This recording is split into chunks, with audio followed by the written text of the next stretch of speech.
This is Economics 421, Econometrics, unless I'm in the wrong place. One day I actually was. That was sort of embarrassing. So let's go over the syllabus first, and then we'll get on to the first lecture, and you can see if I'm a guy you want to spend 10 weeks with or not. I'll find that out. So again, the syllabus, I'm not going to hand out a paper copy, can be found through Blackboard. And when you go in through Blackboard, I don't know if your interface looks like mine, but the class webpage, oh great, my mouse isn't working, ought to just come right up when you go to Blackboard. Tell it no when it asks this question. It only asks it in IE. But this way you ought to be able to get to the syllabus. That one's for visual. For today, I'm going to move over to a different version, this one. But you can get to the syllabus through Blackboard. I'll put the grades up on there and most of the things like that. But most of my communication with you will come through this webpage. And so you can get the address. It's listed up there. So go to Blackboard, get the address. It's economicsview.typepad.com/economics421. But if you go to Google and just Economics 421, this class will come up the first list. And so you can find it that way too. I filmed this class and I put the videos on YouTube. I'll talk about it in a minute. And the last time I did it, they have over 100,000 views, and so it has a high rank in Google, so it's pretty easy to find. And so my name's Mark Thoma. My office hours are there. I'm in PLC 471. Get off the elevator and you got to turn right, and you'll find me pretty easily. My office hours are there. They're going to be after this class. It says 1:30. Usually people have questions and things. It takes a little longer than that. So I'm expecting it might be 1:35, 1:40, but I'll stay for an hour no matter what. My next class is at 3 o'clock, so it's right down the hall from my office, so I'm going to be there the whole time between classes. Any other time is just fine to drop by. Quite honestly, you won't find me there at 8 a.m. I'm sort of a later morning person, but in the afternoons, late mornings, I should be there most of the time. I don't have any problem at all with you dropping by, that sort of thing. If I'm there, great. The best thing to do is just send an email and set up an appointment if you want to talk to me. And I'll do my best to meet with you all. We're going to have projects in this class. There's 100 of you, or there were last time I checked. That's going to put a lot of pressure on us. And so we'll do our best, but I may at some points, if it gets overwhelming, try to push some of this off to the GTFs. I'm the one who selects the GTFs. I gave this class some good ones, or at least I tried to. And so hopefully we can put some of the burden on them if I'm not able to meet it all. I'll do my best though. But don't be afraid to check with the GTFs because they ought to be very helpful as well. What else should I say? I talked about the web page. There it is, the class web page. Course description. I'll say a lot about that in a few minutes. And so I'm going to skip over that. The text is this one by Doherty. Quite honestly, I'm not the biggest fan in the world of this book. I think it's a little bit too simplistic in some places. That's fine, we'll fill in the holes.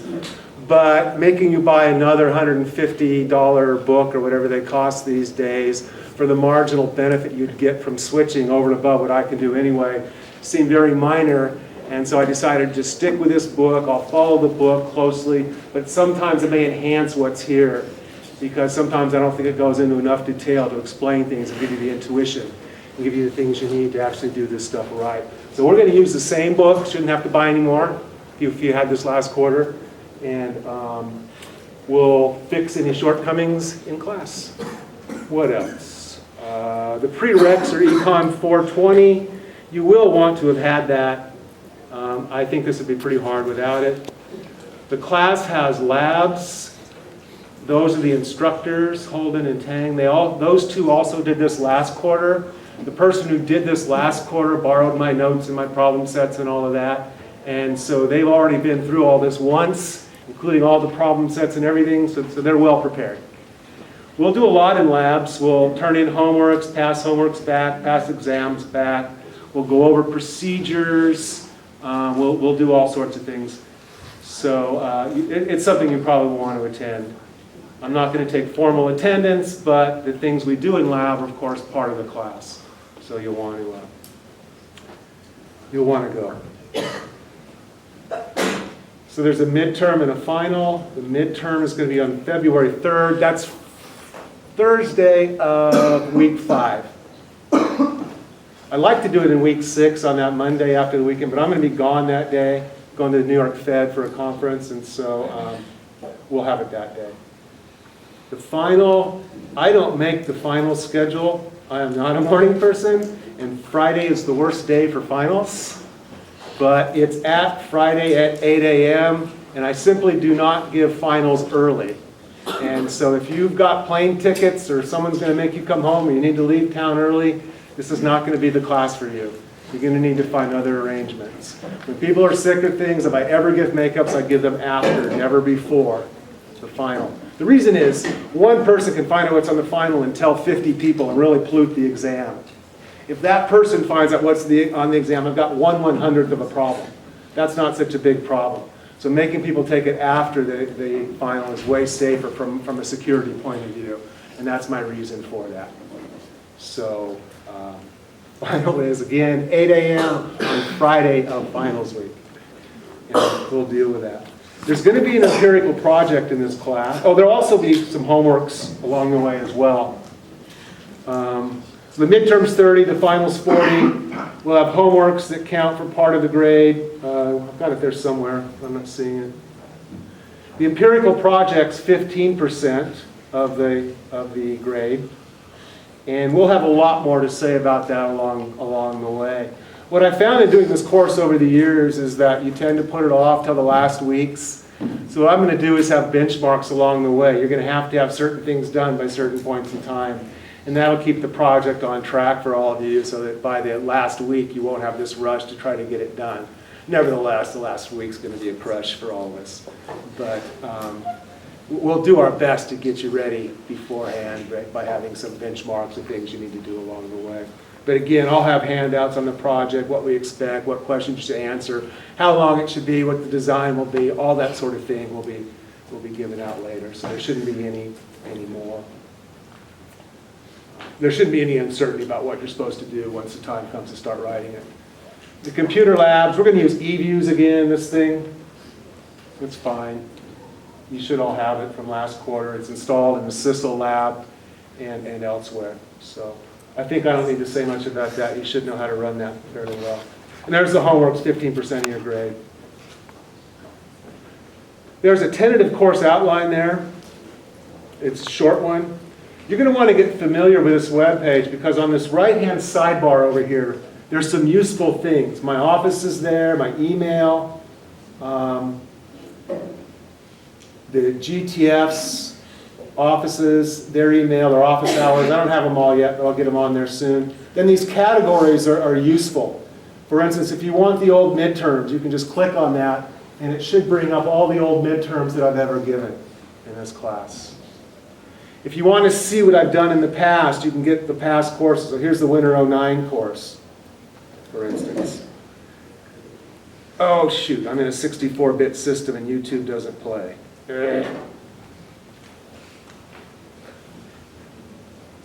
Sorry.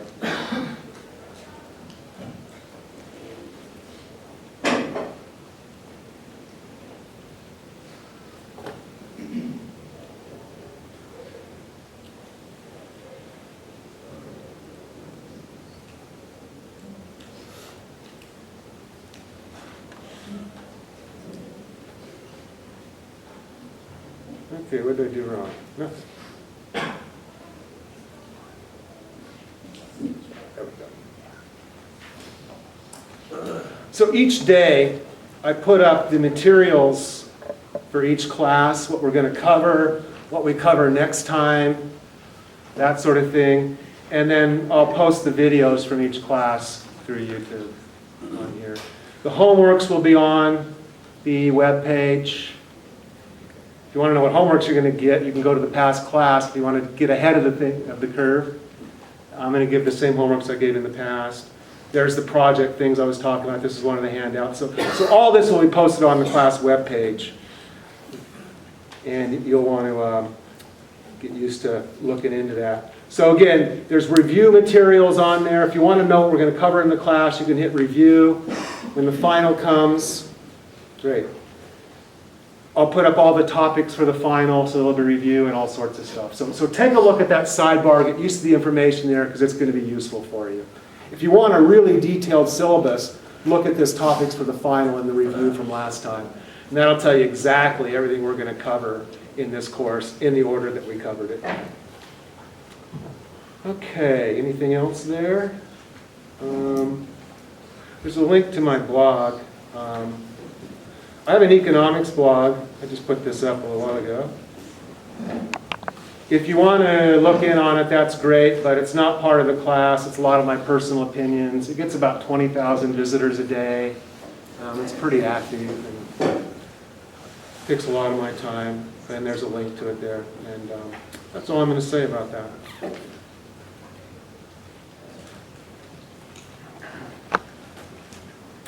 Anything else on here?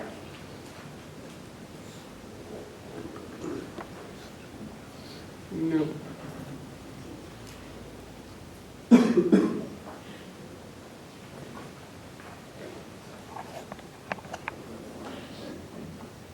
So if there was something else I wanted to say.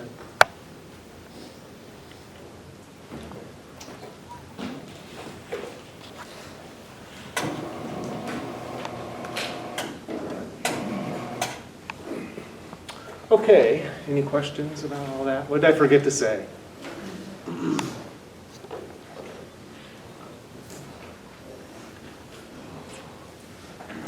You're all behaving really well today. There's one thing I should warn about. I'm a little bit picky about class. Oh, go ahead. Are we allowed a sheet of notes for exams? No.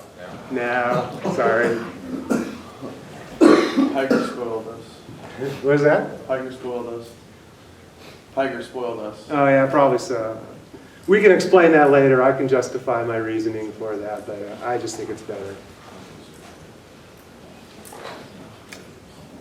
There's a lot of intuition to be gleaned from the formulas, and there's a lot of learning that goes on in that memorization process, so I'm not at all a fan of doing that. I think you learn much, much more and retain much more without those. The questions themselves, then, are not going to be formula dependent in a large way, so it's going to be doable without your notes. Lots of people take this course, and lots of people get A's. Every quarter, the same number of people seem to get A's, and so you'll be okay. Is there a curve? There is a curve. There's definitely a curve. In fact, the way I grade is I take the things, I sort the scores, I take a certain percent A, B, C. There's some guidelines on our A's and B's. I draw the A-B line. We have a guideline in the department. It should be between these percentages. I find a nice gap, draw that line, draw another one. So it's purely in order. That way, if I have hard or easy GTFs, because they do the grading, the mean can vary by GTF 5, 10 points. As long as the distribution's right, this insulates it against its location.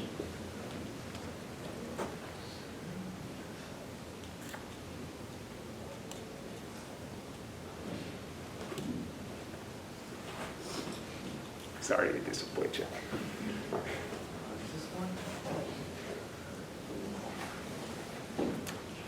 Okay. I am going to assume, and try to remember to write big. Last time I taught I taught this at UC San Diego one time with 300 people. We had to use great big railroad chalk to write things. I went up there last night and looked at the board from the back row. It's pretty hard to see, and it's pretty hard to see from these corners over here where you guys are. So I'll try to write big, but if I'm not writing big enough for you all to see, you're going to have to let me know. I'll do my best, but I may forget that I don't have 30 people in my Econometrics class. So we'll do the best. The video ought to be clear if you don't get it in class.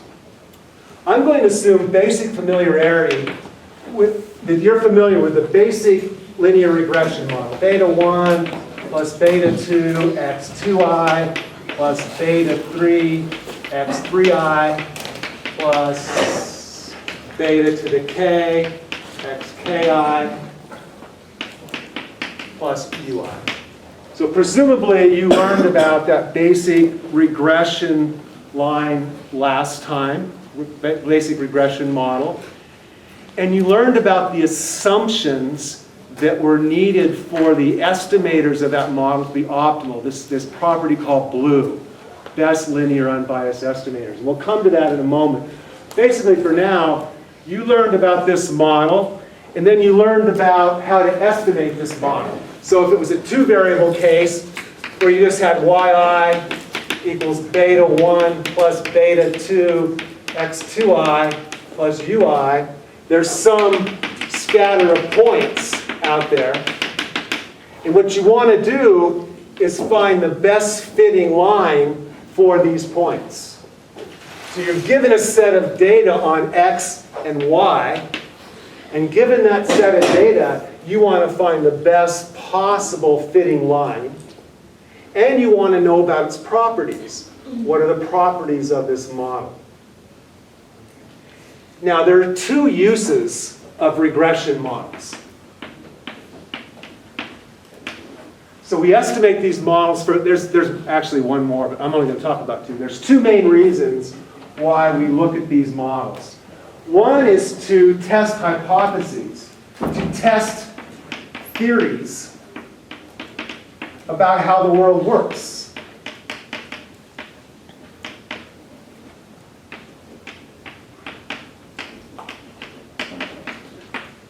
We want to know how a change in the money supply affects GDP, affects interest rates, affects unemployment. We've got theories about how that works. And if you've been paying attention to the news, we have competing theories about how that works.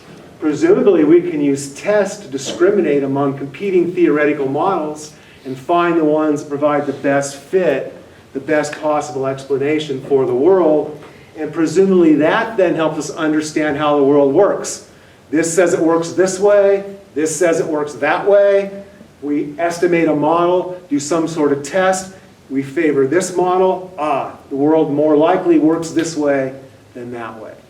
So academics are mostly interested in using regression models to learn about the world and how it works. You can also use these models for forecasting. People in the business community are more interested in using regression models to forecast what interest rates will be in the future, what unemployment rate will be in the future, what GDP might be in the future. They also need a model. And so this group of people uses these models for a different purpose. And in fact, we'll find out later that these people are less likely to worry about the forecaster's bias. It's possible to have an estimator, to have a forecast that's a little bit off. It's biased, but has a really low variance. It's pretty good.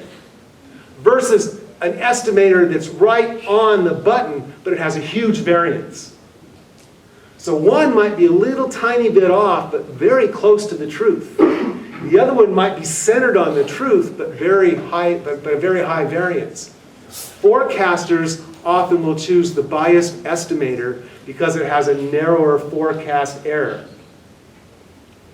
But academics wouldn't be interested in that at all because they want to know what is the multiplier. And a biased estimate of the multiplier is not useful. It doesn't add your knowledge to the world.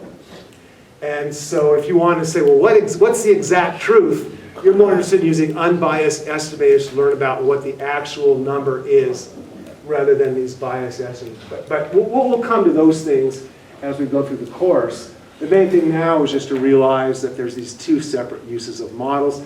We're going to focus mostly on this first one, which is the use of the models to test how the world works, but just be aware that there's also this forecasting step.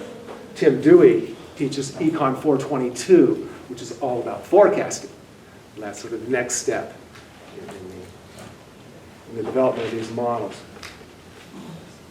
Okay, to get the best answers to these questions,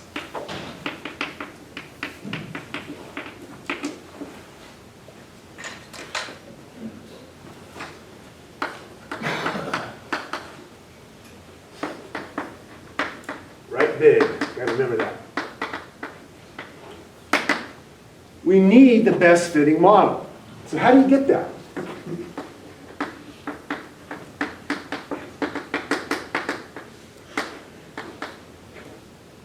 Particularly for this first person. So how do you find the best fitting model? Well, there's 3 steps involved.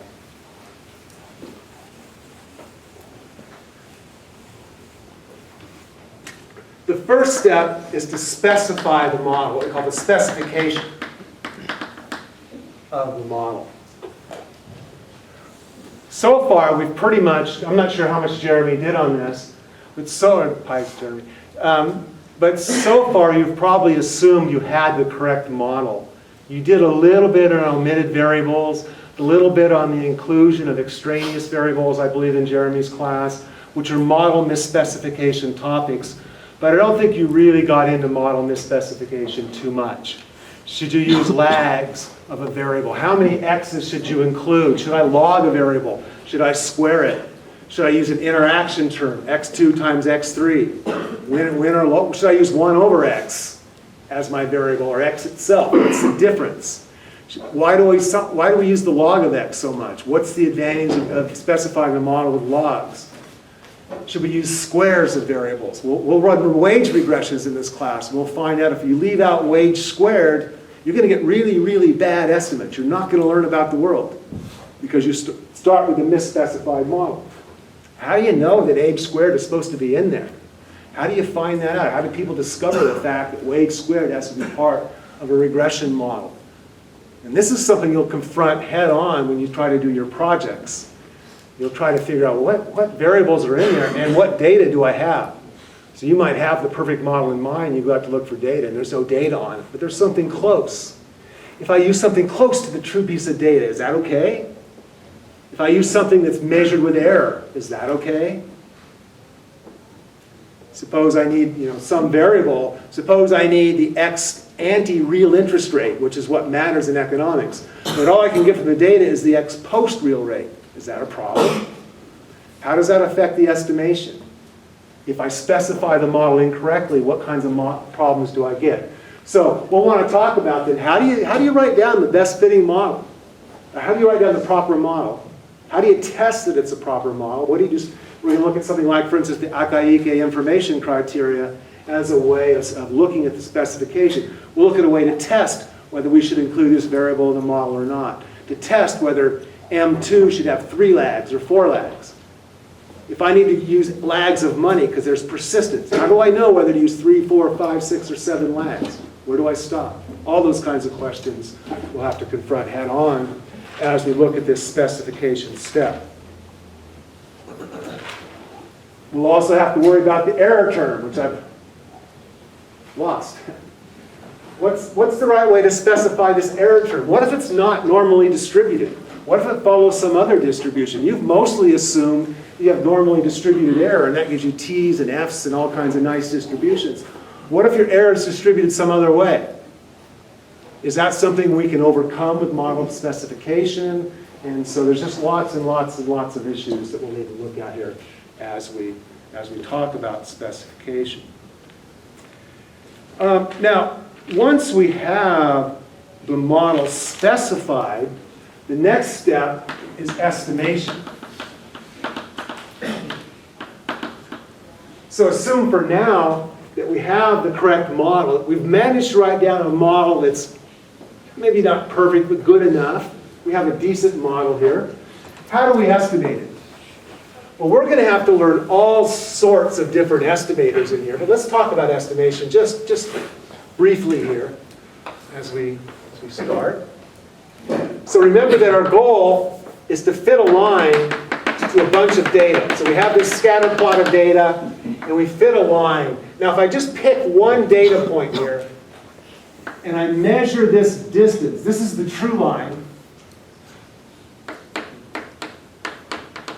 the true relationship. This distance, this is the observation in my data. This is xi, yi. So this is x7 and y7, something like that. x11 and y, just some point. Then this distance here is the error term. So this distance between the observation and the true line is the error in the relationship. So we have yi equals beta 1 there, constant, plus beta 2 x2i plus ui. So this true line is the beta 1 plus beta 2 x2i, and then we have this error tacked on.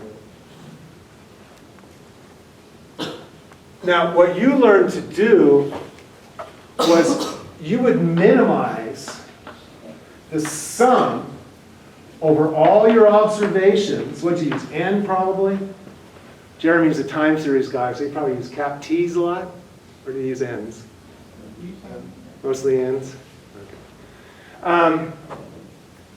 Minimize over all the data the sum of the ui squareds. And you would pick beta 1, beta 2, or all the betas. If it's a bigger model, all the betas. You pick the betas that minimize the sum of squares. What is this? When you had like a x squared plus y in algebra, what was the sum of squares? So that's a distance measure, right? That's how you measure distance. So what are we actually minimizing here? Forget about the math. What are we minimizing? The distance between the line and the points.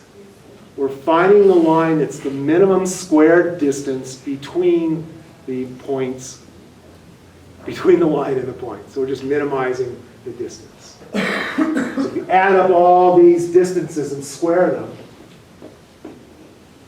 you'll get the least squares estimator that you talked about. That's not the only estimator. Why not look at the absolute value of the error instead of the square? Why not minimize the absolute deviation instead of the square? Why not minimize this to the fourth? That's going to penalize outliers even more. Or the sixth or the eighth. Why square? This is the least squares estimator. This is called a mad estimator. If you minimize the sum of the deviations, we won't do this, but that's called a mad estimator. Minimum absolute deviation. The point is that the way you do these things, there's more than one estimator. You learned about the OLS estimator. And the OLS estimator minimizes these sums of squares. But that's just one of a whole bunch of estimators out there. There's also a minimum absolute deviation estimator, and there's other. You can use any measure of distance here. And you just want to minimize that distance. This is just another measure of distance. So there's all sorts of estimators. Well, fortunately, it turns out that this one, we already know a lot about this. This one's blue. It's the best linear unbiased estimator. There is no estimator that's linear that has a smaller variance than this one. And so we use this one because it has some very, very nice properties. But these other estimators can be useful in other situations.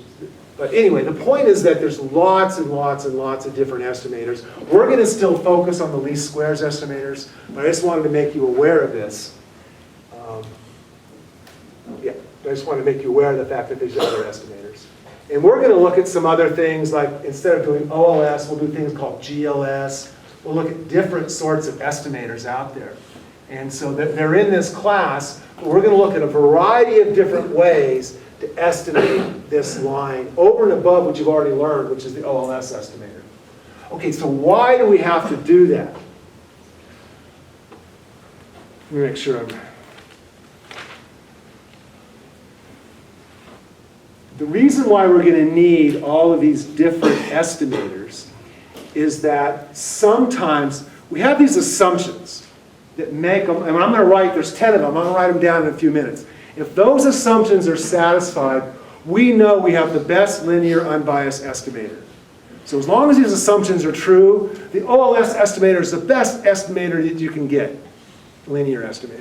And if your errors are normal, it's the best nonlinear estimator as well. It's the best estimator that there is. But if one of those assumptions is violated, And we'll talk about this assumption in a minute. Then that estimator may not be best anymore.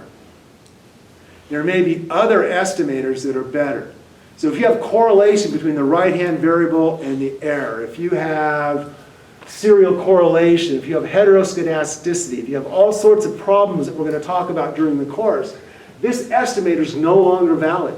It's not best. It's valid, but it's not best. And so we're going to have to figure out ways to come up with other estimators. It will involve the same procedure. We're not going to do this kind of stuff. But we will have to come up with different estimators for different violations. And we'll say more about that in a moment.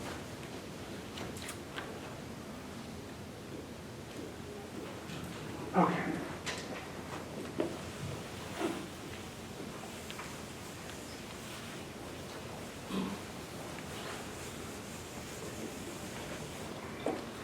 So when the assumptions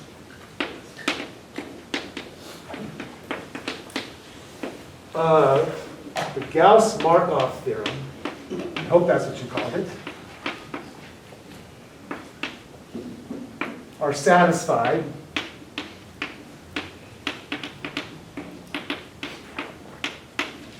OLS estimators are blue. We're going to go through this letter by letter. What that means.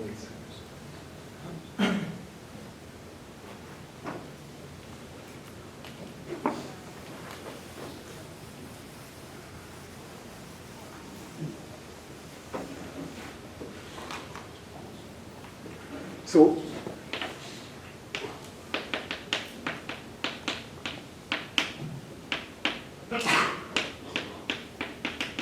we'll get to those assumptions in a second. Assume they're satisfied. What does blue mean? So what's the B mean? What's the B in blue stand for? Best. So what do we mean by the best estimator?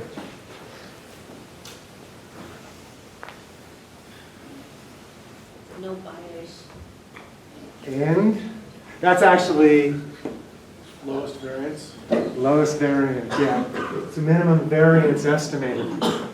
So what we can do is we can take estimators and we can write down their distribution. So that an estimator may have, and if the errors are normal, the estimator will be normal. Let's center it on the truth. So maybe you're flipping coins and you don't know if it's fair, and you're trying to estimate the probability of heads and tails. Once you know one, you know the other. So you flip the coin 20 times. This number is going to be 10, right? You should get 10 heads and 10 tails. So the mean should be 10. Call it a head 1 and a tail 0 as we do this. And the mean should be 10. But in any given 20 flips, we could get 6 or 9, or excuse me, 12, 19. Played Yahtzee this morning, got over 300. It's not here somewhere. Stupid iPhone. And so estimators have a distribution. And we can measure that just by theoretically, or we can do it empirically. Just flip the coin and map out the frequencies. You might have two different estimators, both centered on the truth, both of which are unbiased. This one, though, has a smaller variance than this one. Which one's better? This one. They're both going to be true on average. They're both going to give you the right answer on average. But this one's going to be wrong. I meant for this to be symmetric. You're going to have to deal with my crappy art. And so that's just, I'll do my best. This one's better because it's closer on average, has a smaller variance. Best means there is no distribution that's tighter around beta than this one. So the OLS estimator is as tight as it can possibly be. As you get bigger and bigger n, more data, these things get tighter and tighter. But there's a limit for any given n on how tight this can be. If you have infinite amount of data, it collapses to the truth. But for a given n, you want to choose the estimator that has the smallest error. So that's best. L is linear. Okay, what do we mean by that? All right. This one's kind of hard to explain, so stick with me for a second. When you minimize the sum of squares, I'm going to use a two-variable y and x case just to make this simple, just to show you what we mean by linear. But this, you can do the same thing with a multivariate model using linear algebra. I'm going to use regular algebra, so I need to use a small, easy example. So you learned that the estimator for beta, if I have the model yi is beta 1 plus beta 2 x2i plus ui, you learned that beta 2 hat is the sum of the xi minus x bar times yi minus y bar over the sum of the xi minus x bar squared. And that was the OLS estimator. So we'll call that beta hat OLS. Because we're going to have different estimators. This might be GLS or something else later on. So we'll start putting OLSs on those things at some point. For now, it's not that important. Now, you probably also wrote this, and this will make it easier. I don't have to do this to show the linearity property, but it's going to make it simple. I can write this as sum of the xi, yi over the sum of the xi squared. I mean for these to be small letters and those big letters. I'm not very good at the small big letter thing. But these are deviations from the mean. So this is just in deviations from mean form.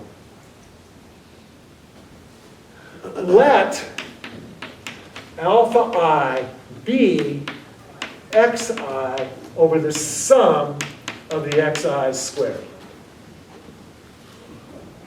So I took the normal OLS estimator, wrote it in deviations from mean form, and now I just want to make a substitution.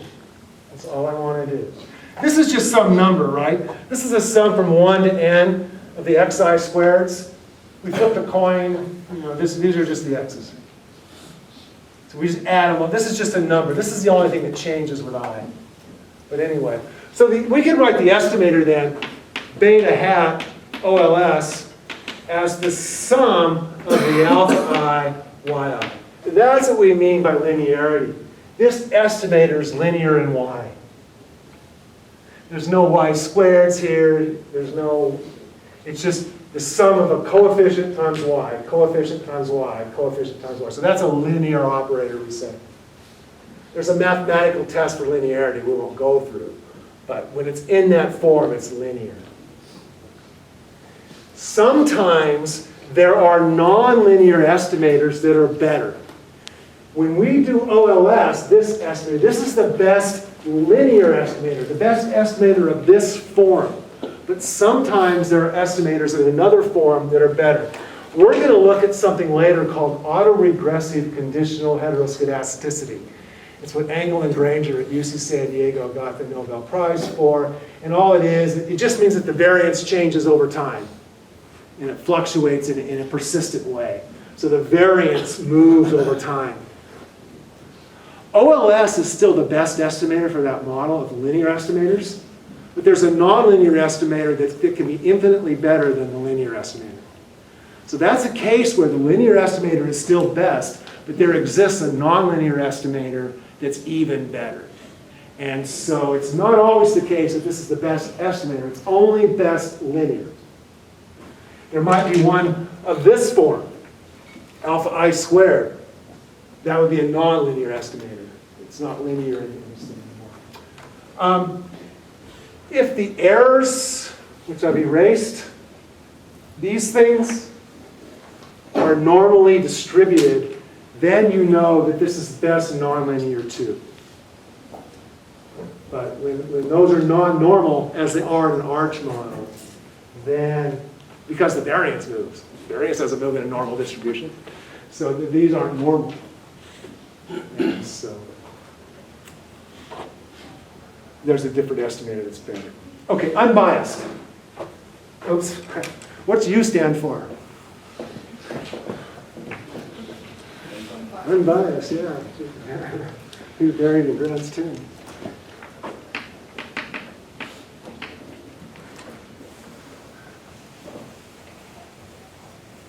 We already talked about this a little bit.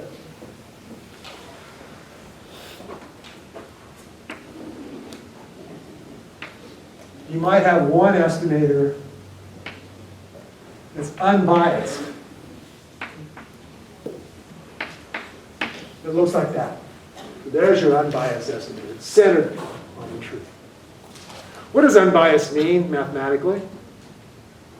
The expected value of beta hat equals beta. Now, a lot of you have this thing about math and don't want to be in here. I'd rather be taking another class. So I'm going to do my best to not make math a stumbling block here. So I want you, if you're really afraid of these things, when you see this E, forget about expectation of math. Just say on average. On average, beta hat equals beta. That's all it means. The rest is just showing it. It just means on average. If I do this enough times, average will be the truth.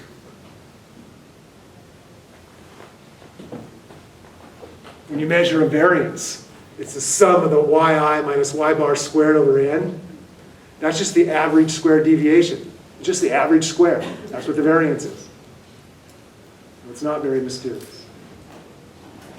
See,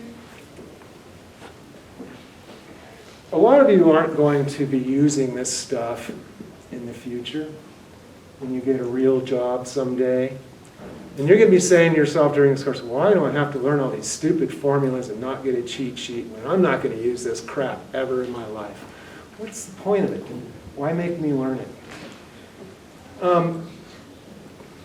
What we hope is that even if the technical apparatus leaves you in the future, the ideas will remain.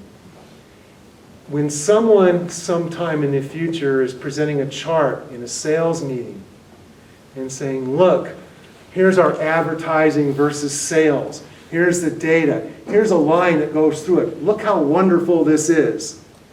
And you say to yourself, you know, the errors in this model are probably, you won't say serially correlated, it's probably the case that you have persistence in here. This model probably has some persistence in it. When that happens, I remember that you can't trust these models. In fact, if there's persistence in the error terms in these models, then this doesn't even make any sense to say this is an important relationship. And you'll be able to ask questions that you couldn't ask otherwise about presentations of data, even if you've forgotten all of the technical parts of it. And a lot of you will be in those kinds of meetings. So this ought to give you an approach to data and the ability to ask the kinds of questions you need to ask when you're trying to do analytic things or understand analytic presentations or make decisions in a business. You see, you're running a business or you're doing some job and you see two variables are related and you want to know how much you can trust the strength of that relationship. Well, you'll have some idea about how much you can trust that from the things we're going to do. So hopefully, even if you forget about all the technical stuff, the rest of it will still be useful. But in any case, so let's get back to unbiased. So unbiased, here's an unbiased estimator. Here's a biased estimator.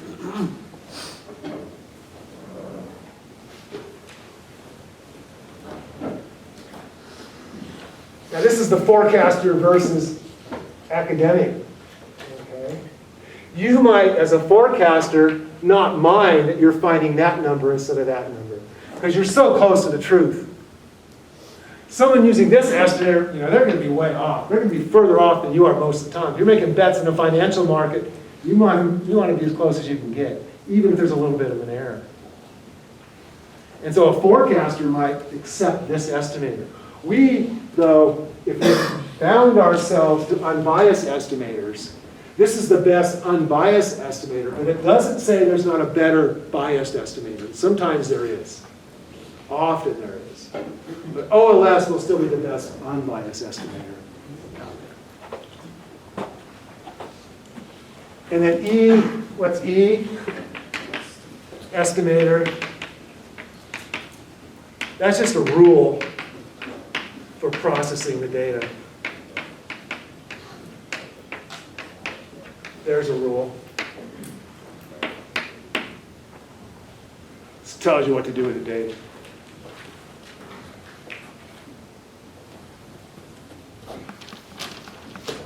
Okay, so what assumptions are required for a model to do? And then what the course is all about is going through these and saying, look, it's probably not the case that you can expect that these assumptions are going to be true.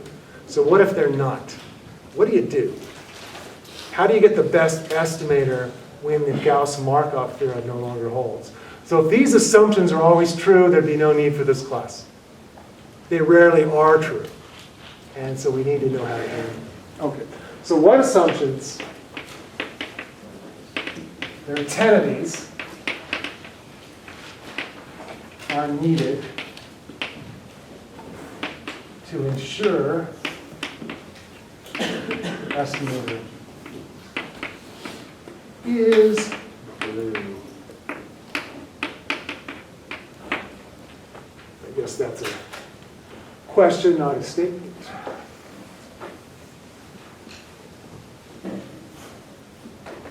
That's the first one. All right.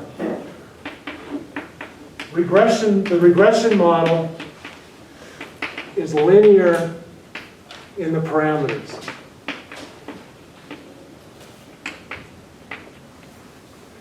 Remember how that works? What's that mean?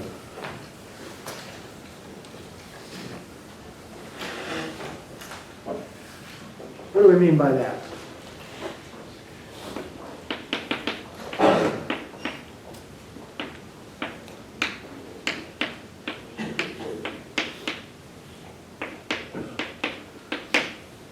Is that model linear in the parameters? No. So this is an example of a model that's not linear in the parameters. That model is not a good model. What about, suppose I did this way, beta 1 plus beta 2 times 1 over x2 plus ui. Is that model okay? That model's fine. Because it's linear, the parameters are just coefficients times 1, coefficient times a value. So the linearity is about the betas, not the x's. If I had yi equals beta 1 plus beta 2 x2 plus beta 2 beta 3 x3 plus ui, that's not linear in the parameters. It's not parameter times value, parameter times value. But, so this is not okay. No, that's okay. No, if I did it this way though, yi equals beta 1 plus beta 2 x2 plus beta 3 times x2 x3 plus ui. I had an interaction term between x2 and x. That's fine. So the linearity has nothing to do with the x's, it's about the betas. Again, there's a mathematical way to do this. I'm not going to do it. I think you can get the idea, I hope, from that.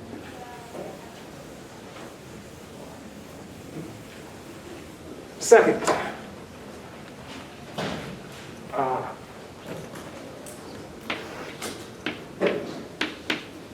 the x values are fixed in repeated samples. I think that's the way to say it. Yes. In repeated samples.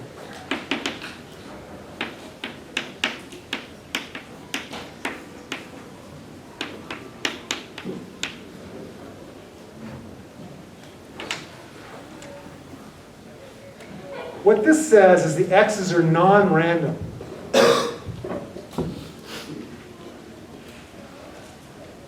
The x's are chosen. They're not random variables. Somebody chooses the x's. Classically, what you do in a classical regression setup you would pick the treatments, the x's in advance. So in advance, you'd pick, say, 10 treatments for the x's. You'd apply those treatments repeatedly and then observe what happens to the y's. So you would do this. You would actually pick,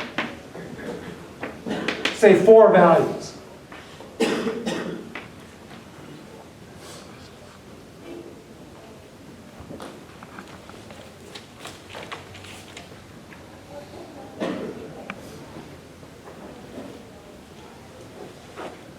Then this might be x equals 4.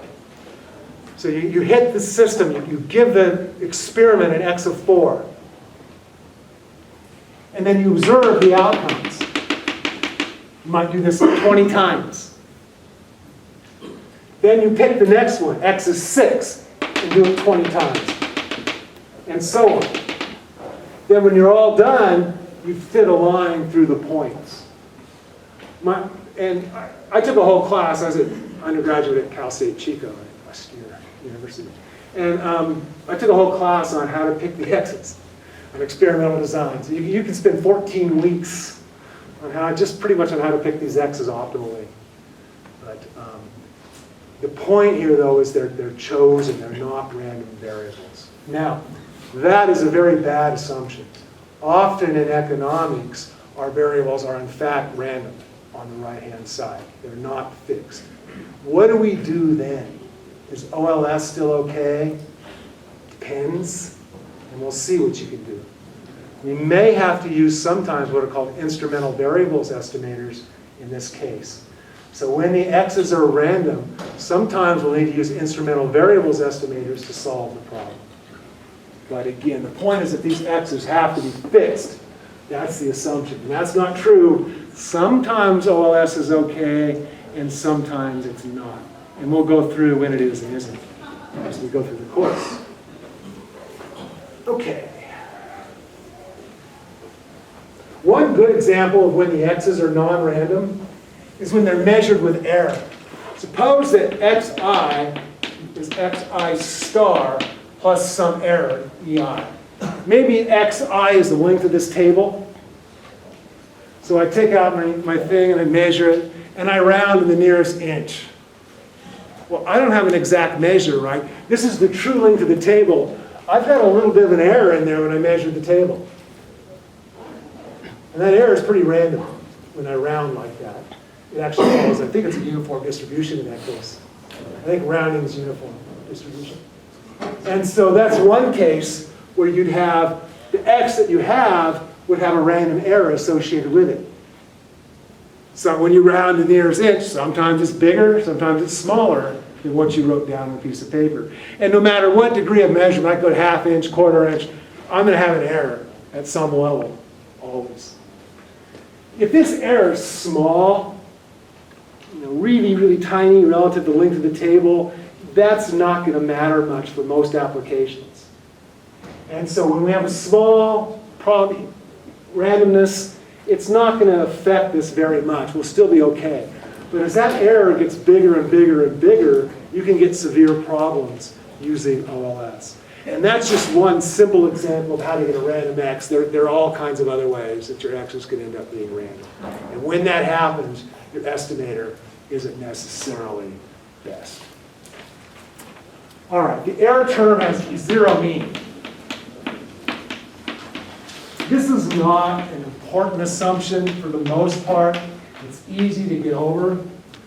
But we generally assume that these x's are normally distributed around the true line.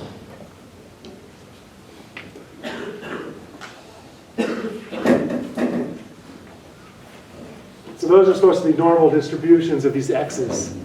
So I choose this x equals 2. I do it 20 times. I get different y's each time. That ought to be a normal distribution. And it ought to be centered on the truth.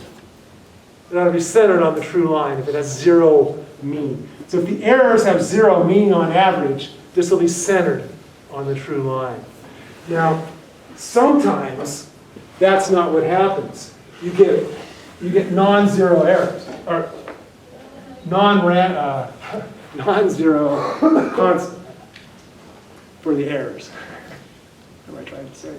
A non-zero mean for the errors. So here's your true line, but your distribution looks like this. They're centered up here instead of on the true value. So this is a true line, but your errors are non-random. They're random, but there's a non-zero mean. Why can't I say non-zero mean? The errors have a non-zero mean. And so your distributions that I just wrote down would be centered out here. You with me? And so if you estimate a line, you're going to estimate that line instead of this line.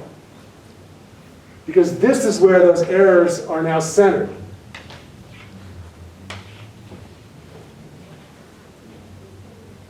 Now, as long as the error, say that the expected value of EI is 4, this distance will be 4 everywhere. So as long as that error is constant, what's this going to mess up? The slope's going to be okay, but the constant will be biased. So if you have a non-zero error, it biases the constant. Now if the error varies, then you're not going to have the slope right. But most of the time it's just a constant error when this happens. So if you have a non-zero error mean of the errors, it just shifts the line up or down by the amount of the mean. Most of the time in economics, we're interested in the slope and not the constant. If we're only interested in the slope, this is not a big deal. On the few times we're interested in the constant, though, then we're going to have to worry about this. So if you have a constant error of 4, why wouldn't you change the constant estimation in your regression? You'd have to, if you knew it, you would. Okay. So if I know this is 4, I just estimate, subtract 4, and I'm all set. But if I just know that there's probably a non-zero mean, but I don't know its value, then I can't. I may know this sign, but not the magnitude. Then you can bound things. It's at least this big or at least this small, but you can't really do much more than that. But if there's some way to actually know this. You can't get it out of the estimation because the estimator is just going to tell you, oh, here's the line. And it's not going to tell you whether you have a zero mean or not. So you have to get that from a priori information, and it's rarely there. So this is only a problem if you care about the constant. All right. Homoscedasticity.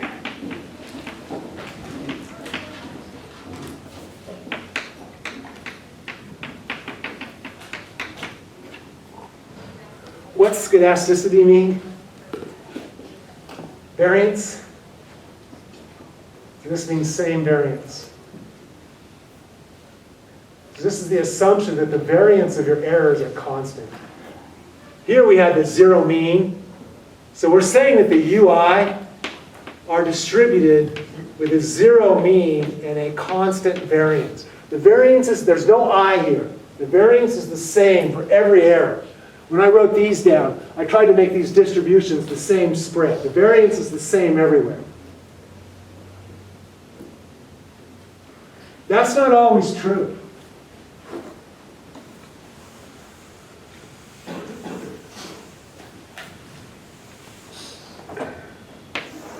If I'm measuring sales and I put Walmart irons in the same regression, what do you think has the bigger variance?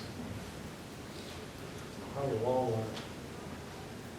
In fact, the variance of their sales is probably larger than the total. The daily variance of Walmart is probably bigger than the total sales of a lot of stores in town. Small ones. So if I were doing a regression with those things in it, what I'd likely see, if this is the true line, is I'd start off with a small spread, and then the spread, as the store gets bigger, the variance is probably getting bigger too. But whatever the reason, if that occurs, if this variance tends to get larger, or starts big and gets smaller, or starts small and gets big and then gets small, whatever, as long as it's not constant, you got a problem. It's not going to be the best estimator. Here's why. OLS thinks that every one of these observations is equally informative. But if someone wanted you to, if someone said you can only use half of the data to estimate this line, which half would you choose? I'd choose that half. Because the variance is way low. These are way more informative about the true line than these. So when I am estimating, what do I want to do? I want to give these way more weight than I give these. Because these tell me a lot more about the truth than these do. OLS gives them all the same weight. So essentially what you do is you take the xi and you divide by the variance. So if I've got xi here, I divide by the variance. If the variance is small, it makes this more important. If the variance is large, it makes that x less important. So we're going to have to take the estimator and somehow get this 1 over sigma I involved to get the weights right. So OLS weights all the observations equally when it shouldn't. And that's the fundamental problem with the OLS estimator when you have heteroscedasticity. The mean is fine. It's not biased. So it'll give you the right betas. The center points are still fine. It's that the variance is getting much larger as you move to the right. It's not that you don't have a non-zero mean problem. It's just that the variance changes. So the central tendency is still correct. You're still going to get, on average, the right line, but you're going to have way more variance at this end than you have at this end. So you really want to focus on this lower end, or wherever. If it was the other way around, this handles it just fine. And so our fix for heteroscedasticity is essentially going to be to divide by the variance. You divide the y's and the x's by the variance, and then you can show that the variance becomes a constant. We'll prove that when we get there. You end up weighting the ui's by sigma I.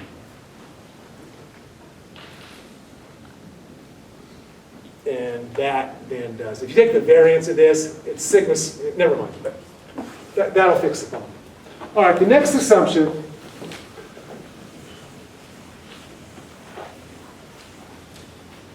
is what? No autocorrelation. We'll spend a lot of time on this one. This is really common.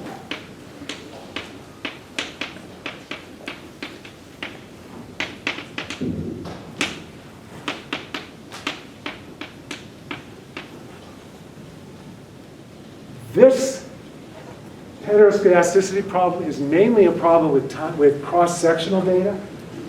This is mainly a problem with time series data, data over time.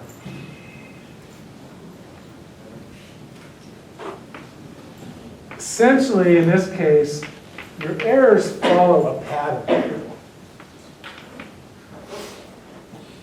So it might be that ui, so our model is again, yi is beta 1 plus beta 2 x 2i plus ui. Same model as before.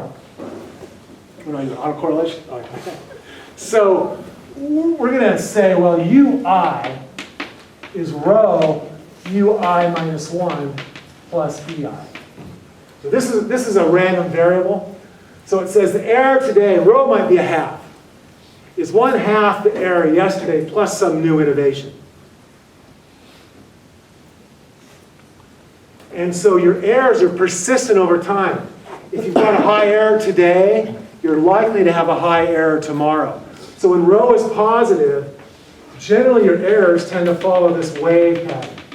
It's not this distinct in the data. I've exaggerated the wave here. But you'll tend to see high errors followed by high errors, and low errors followed by low errors. If GDP is below its long-run trend today, what do you expect it to be next month? Probably going to be below the trend again. So there's persistence in GDP. If this is the long-run trend, we're above the trend today, or let's do it right. If we're below the trend today, as we are, we're likely to be below the trend tomorrow. There's some persistence. We're not jumping all around. It's not, oh, we're below trend today, tomorrow we're above, then we're below and above. That's not the way the economy works. things tend to move smoother than that. They tend to move smooth in this way. And so your errors tend to follow some sort of distribution here. When that happens, if you estimate this model with those errors, your first homework will give you an example of this. You'll get t-statistics that are huge, absolutely huge. It'll look like you have the best fitting model ever. You'll write home and, hey mom, gosh, I got a t of 300. I'm going to be famous. Then when you correct for this, it's insignificant. You've got no relationship whatsoever. This is the sales example I was talking about. You often get this kind of persistence in these sales data. And if someone was real impressed that they had a nice close-fitting line between advertising and sales, put that up at a sales meeting, you should raise your hand and say, you know, I'll give you all the reasons later how you can say it, but that's not the right conclusion to draw from these data. And if you bet the firm on the fact that you've got a significant relationship there, boy, I think you might be making a mistake. And oh, that's that stupid econometric. And then when the firm fails, you can just smile. You were wrong. But anyway, understanding at least how to recognize the problems, if you don't know the technical side of it, it's going to be valuable.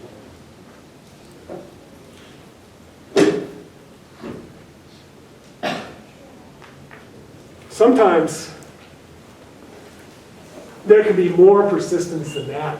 That's called first order autocorrelation. You can also have second order. Usually we use time series for this.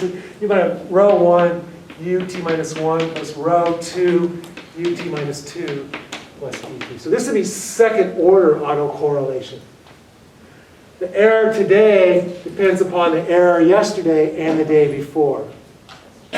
Normally you and your roommate get along, but not today. This is a positive. You're measuring how mad you are. You're very mad today. And this is how all the stupid things your roommate did yesterday. This is all the stupid things they did the day before. And when you go back 3 days, you're okay, you got over it. So your mood today has nothing to do with all the stupid things your roommate did 3 days ago. But this might be 0.1. So if they did it 2 days ago, you're still 0.1 upset. This might be 0.8. Happened yesterday, you're still really mad. Okay. And this is all the new stupid things they do today, which your roommate's so erratic that they're pretty much random. And so how long the memory is, the persistence is, determines how you model the autocorrelation. You can see, rainfall or weather. It's been cold for a couple of weeks. When you're above average temperature, you tend to stay there. When you're below average temperature, you tend to stay there. Not forever. You'll eventually move to some other point. But there's a lot of persistence in the errors in the models. And if you fail to account for that persistence, you're going to make a big mistake. The problem here is that OLS thinks that every observation is a brand new observation that gives it new information. So it treats every observation as brand new information, fully informative. But if it's 80 today and then it's 79 tomorrow, the fact that it's 79 tomorrow doesn't add much to what you already knew from knowing it's 80 and knowing there's persistence. So your observation tomorrow is not as informative as it would be in a model that doesn't have this persistence. OLS gives it full weight. And you have to tell OLS, no, those aren't the right, you shouldn't be giving those the same weight because of the persistence. This is not new information. Only part of the information is new. Part of it you already knew. OLS treats it all as new, and so it makes mistakes. And so we're going to have to correct this model somehow. What you do is you subtract off row times the model yesterday. You just transform the data, and you can fix it pretty easily. But again, if you have that problem, OLS just isn't going to work. It'll work, but it's not going to give you the right answers. The next one is, this is harder to explain. This one says,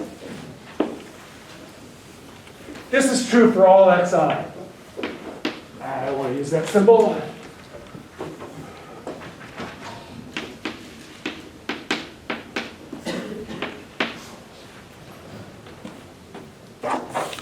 Page 9. Page 11. When do attend this?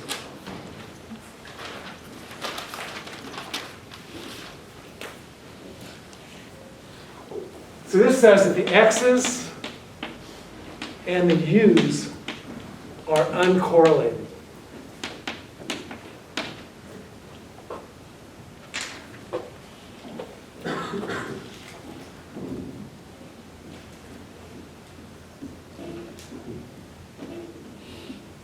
Whenever that happens, and it's going to happen a lot, that's a very, very common problem.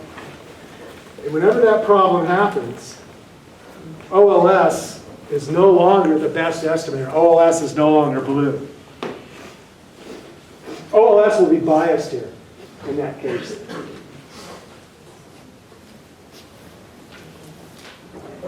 The way OLS works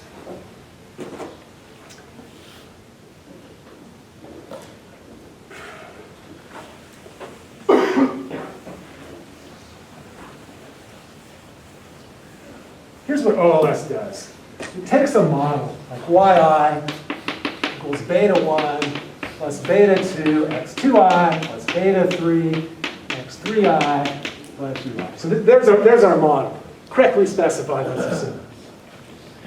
The way OLS measures beta 2 and beta 3, the way it gets an estimate, is it looks at the data. It finds times when x2 moves, but x3 stays constant.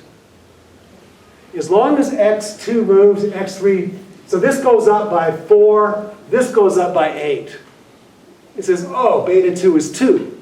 This goes up by 5, this goes up by 11. It's a little more than 2. This goes up by 3, this goes up by 5. It's a little less than 2. So it goes through the data, it finds all the independent movements in x's, and it just averages those. It says, okay, what's the average response to x2? All else equal.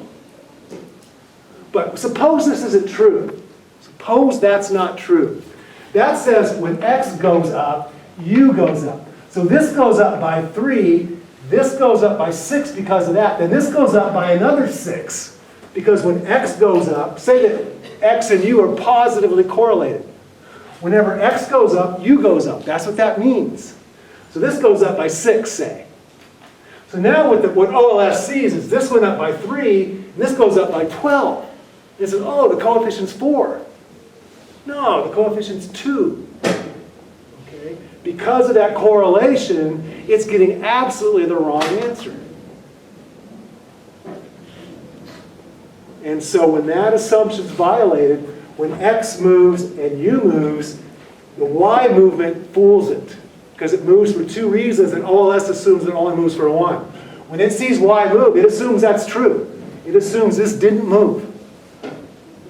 And it mismeasures the coefficients.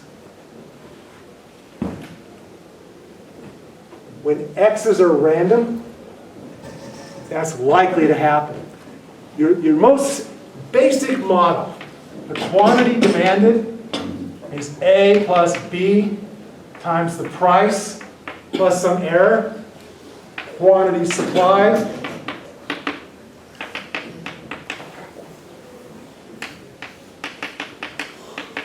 In this model, it turns out that this PI and this EI are going to be related. They're going to be correlated. If I try to estimate this model, one equation at a time, how do you do that when you've got the same data? You see, there's one problem we have to deal with later too is simultaneous equations. Because these both have a Q and a P. These Q's are the same.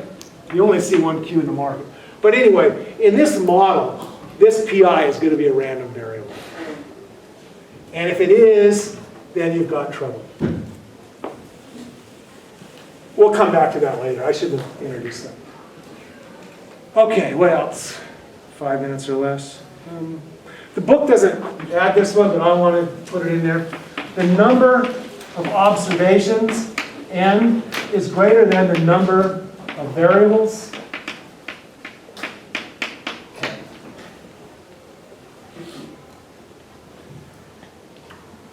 If that's not true, you can't even estimate the model. If you want to estimate 4 things, you need at least 4 pieces of data. And so that has to be true. We'll leave it at that.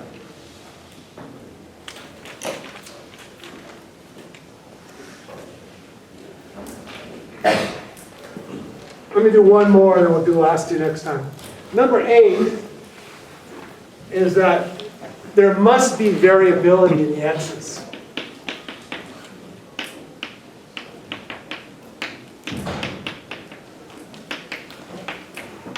And the more variability, the better. Think of estimating 2 lines. In this one, we've got a group of x's here and a group of x's here, right beside it. In this model, we've got a group of x's here and a group of x's way out here. Same pattern, but when do you think you'd be more confident in your estimator?